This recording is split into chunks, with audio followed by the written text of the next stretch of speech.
আরে তুই বসে আছিস কেন? তাড়াতাড়ি করে সামনের পাথরটা কাটতে থাক। আরে হ্যাঁ কাটতে আসি, তুমি আমাকে কেন মারতে আসছো?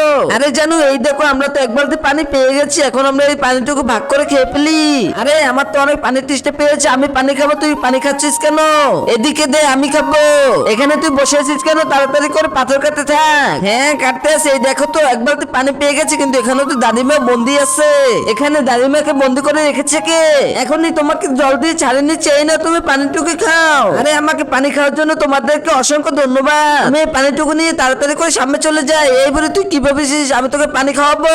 আমি এই পানিটুকু সব খেয়ে ফেলবো। তুই এখানে এখনো বসে আছিস, তুই তাড়াতাড়ি করে সামনে পাথর কাটতে থাক। আরে আমি তো পানি না খেতে পেরে শেষ হয়ে গেলাম। আরে আমাদেরকেও তো অনেক কষ্ট হয়ে গেছে, এখন আমরা কি করব?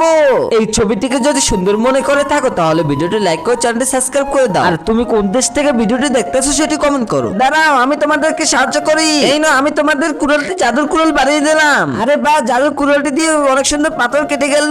আমরা তো 2 বালতি পানি আর কতগুলো ডায়মন্ড পেয়ে গেলাম। আমার লোভের জন্য আমি কিছু পেলাম না, এখন আমিও মারা গেলাম।